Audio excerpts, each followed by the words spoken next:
Today, I got to interview the CEO of Epic Games, Tim Sweeney. He dropped so many reveals during this interview, including some crazy features coming to UEFN, an update on Fortnite Mobile, his thoughts on the Chapter 1 map returning, and even an update on first-person mode. Today, we are doing a very special Q&A with Tim Sweeney, the CEO and founder of Epic Games, and Sax Pearson. He leads the Fortnite ecosystem at Epic Games, and I am joined alongside my fellow content creators and Fortnite icons, Ali A and Lachlan. Is there any features that are not yet here at UEFN that you guys are excited about that you're allowed to talk about? We can talk about anything we want to.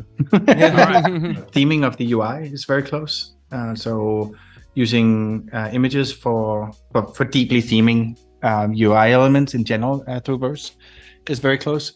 The creature module is very close, essentially making NPCs, like custom NPCs. We're using control rig. That's what we showed in the demo with the dragon, is an easy way to sort of abstract how you control rig characters. This will be used for any humanoid or creature, like in general. And the AI module is very close. We're actually quite far along with diversification of some of the AI elements. Like, it won't be the deepest that you have, but it will be goal-oriented AI, and it will be live in the not too distant future. Like, at some point we thought it was going to come for the release, but it's a little further out right now. But I think those are the highlights for me of the things I think are transformative. There's a lot of interesting features coming soon to allow us to create even crazier things. But now Lachlan is going to ask a very important question about the Chapter 1 map. How did you guys feel about the Chapter 1 map being remade by creators? Well, it's complicated, because that's our map, right?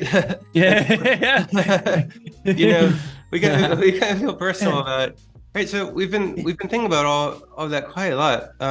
In general, the rule is you can't use somebody else's original work. And that's the default. Like, you can't just go build Call of Duty maps in Fortnite because they're owned by Activision, and so by default you couldn't do that with Epic stuff. And so I think what we're selling in there is like being cool with people remaking the Chapter 1 map specifically, not necessarily all the other maps, and definitely not crossovers where we work with partners, and that's there are properties involved in that, but saying that content can't be monetized, right? Because if it's like Epic building something and then you rebuild it and you make the money from it, like that's a weird business model. So yes, they straight up said that the Chapter 1 map will not make any money. But not just that, you cannot use any copyrighted material and monetize it in Fortnite. Roblox has this issue where there's a lot of ripoffs and recreations and just blatant copyright infringement, but Fortnite wants to set the tone and not have that same issue. So that was a huge reveal, and now Ali A decided to ask a very important question.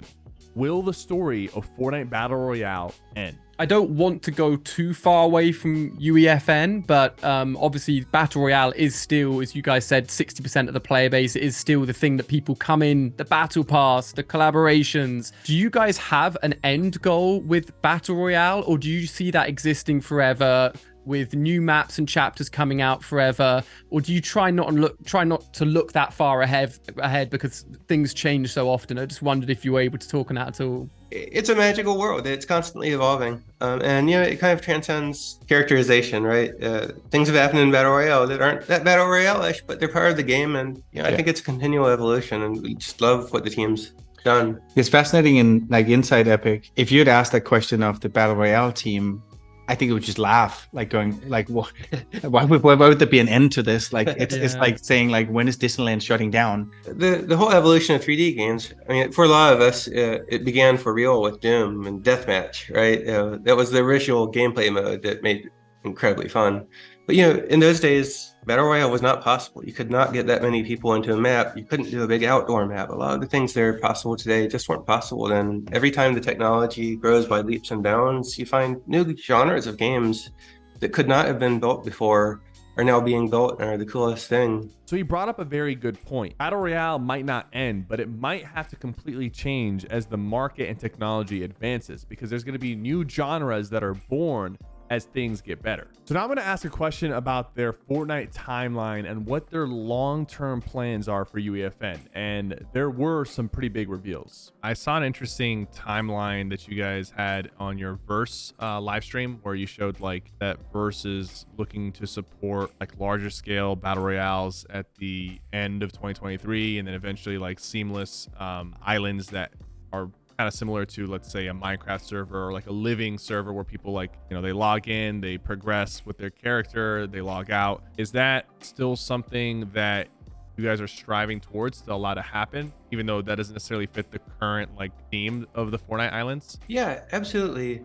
The whole point of this exercise is to go way beyond what Epic could possibly build with Battle Royale. We want creators to go out and fill out all the major genres in gaming here and invent new ones too. You know, and a lot of these really interesting types of games are persistent worlds of different sorts, or they at least have persistent inventory and other systems like that. So there's a lot of development work to do. And so, you know, over the next year, there's going to be a lot of new things coming online, and every month or two, there will be new genres of games that become possible for the first time, and that'll be really exciting. And we wish we could build it faster. So basically, they're going to be adding new features to UEFN to give us more ability to change the way the game works. But I had one more follow-up question that I needed to ask them. Real quick follow-up question. You guys talk about the download time and how you want it to be seamless. Could there ever be a world where players, like new players who don't have Fortnite installed, can access a creative experience like that by just downloading the necessary requirements for that specific creative experience? No, it's an awesome point. We are in the middle of slimming down the base install of Fortnite to be the bare minimum, and Battle Royale being a downloadable. That means that slim client plus your horror map is all you would need to download. We think that's pivotal for wider adoption, is that you don't come with a payload of 5 years of content, which is what Battle Royale comes with. This is actually a big change. Fortnite Battle Royale will be an optional add-on when you download Fortnite. So you won't have to download the Battle Royale experience if you just want to go and play creative modes. So Lachlan's about to ask a question, and they confirmed something that's coming to the game as soon as this Tuesday's update. Bit of a quick one, and kind of just want to hear reasoning, thoughts, philosophy on it. Discovery, obviously, will be the pushing algorithm for Fortnite users to find maps going forward. Do we think that there would ever be a discovery that shows player counts public to the users? That's so funny. Yeah. With that, yes, is the Yeah. we were just talking about that yesterday. No, I firmly believe that it's important that we start showing more about each island. And CCU is that the first trials of that will happen in 24/10. So we're less than a week away. So you like. Nice. Lachlan, well said. No, we're thinking the same thing. Like, what needs to happen in Discover? Discover needs to evolve to be about like, what would you want to play? Like, you as the player, not what does Epic want you to play? We've spent the last 2 months to get much sharper on our moderation rules and in general, like the content in Discover, to try to weed out like sort of the clickbaity stuff or the XP, like all the stuff that's infringing in some way, shape, or form, that's sort of borderline.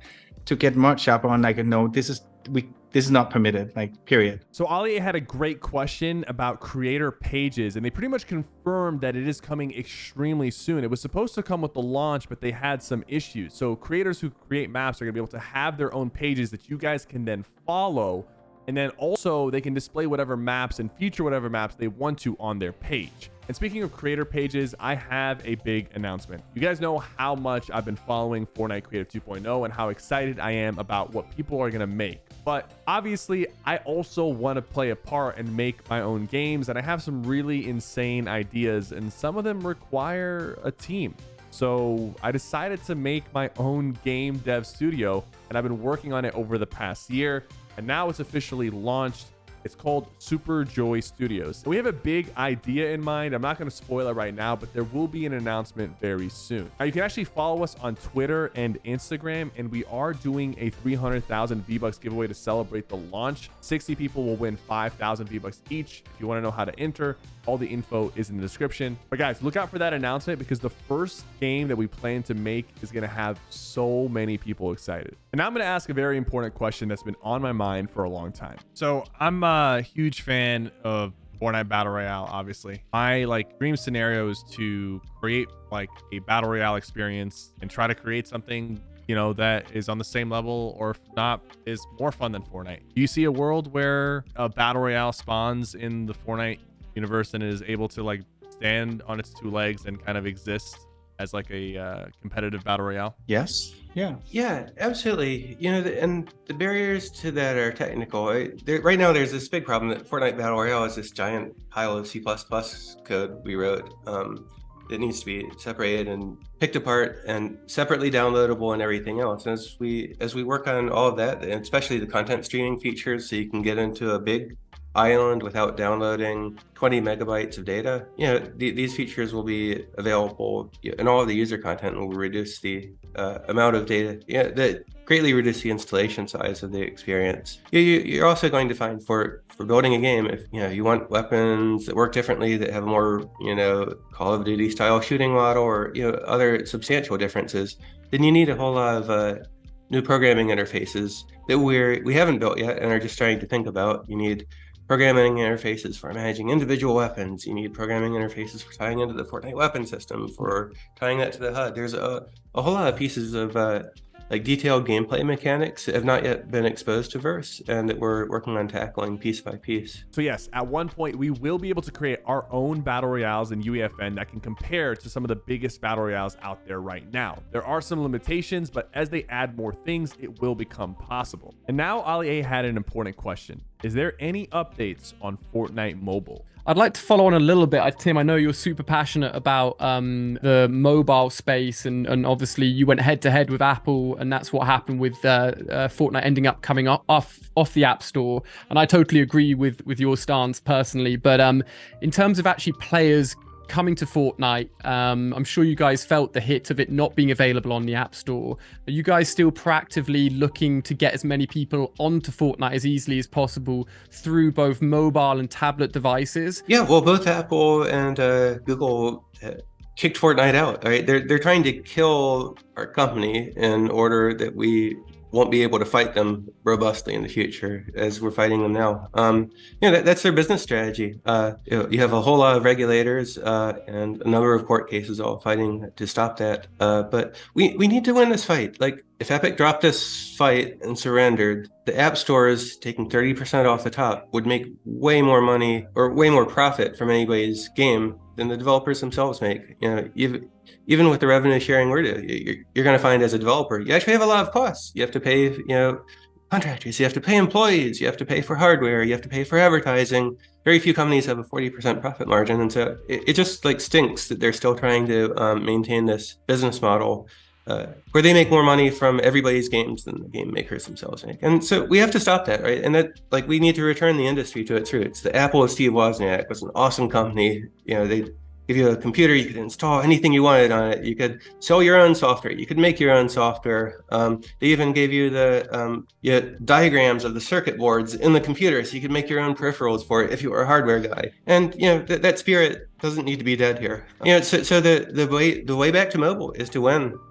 We've made awesome strides there. There's awesome new European legislation that will change the practices in Europe. So Europe will be opened up. So obviously they want Fortnite back on mobile, but they still have to fight the legal battle, which could take years. And now Ali A decided to ask a really fun question. Guys, I know we've been talking for an hour, but I want to squeeze one question in, super short, super lighthearted. Sax, Tim, if you had to pick one Fortnite outfit that you would say is your favorite. I use a Moon Knight, Ooh. mainly because it hasn't been on sale for a while, and my son didn't get it. I like the flex. You like the It annoys flex. me every time I wear it. I really like the Moon Knight. I have an outfit that perfectly matches with the skill and seriousness of me as a Fortnite player. I'm a jelly main. Nice. I like that. I feel bad when I'm wearing a military outfit and kind of hiding in the bushes and fighting somebody. I'm the CEO of Epic. Should I really be doing this? But a giant jellyfish and glowing purple, it doesn't feel so bad. So Tim Sweeney actually plays on a secret account, and if you see a jelly skin out there, you might be going up against the CEO of Epic himself. And now Lachlan finally asked the question that the entire chat was begging for us to ask. What's going on with Fortnite first person mode? When you watched the unveiling that we did yesterday, what was the thing that you I'm gonna go negative here. What was the thing you wished we would have said? Like, what was the thing you didn't hear that you were hoping that we were gonna say? Mine would have been any details on like first person, where that's at. It turns out that the camera needs to be refactored with verse, and is one of the first candidates we have for some of the stuff we're working on for the new object model. But like, we're working on camera stuff this year. Yeah. So it's not something we're not looking at. We're just not ready for it yet. Hopefully, in the not too distant future, it'll be an option for people to choose. Awesome. Like for on the UEFN side, I should be very specific. I'm not talking about Battle Royale. I'm talking about on the UEFN side as a play mode. The first person is coming to UEFN soon, but it's not confirmed for Battle Royale. Guys, Zach Spearson and Tim Sweeney were awesome to talk to. They're extremely cool and very passionate about Fortnite. And honestly, after this conversation, I was very excited about the future of this game. I really do feel like we are in good hands. Thank you guys so much for watching. I'll see you guys next time.